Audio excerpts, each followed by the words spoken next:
So in this Zillow tutorial video, I am going to be showing you guys how to search for townhouses here on Zillow.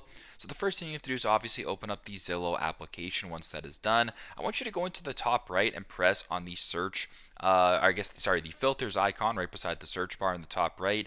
There's the filters icon, sort of the three vertical lines. Simply go ahead and press on that. Then once you're on the filters tab, what I want you to do now is scroll down to the bottom to where it says home type.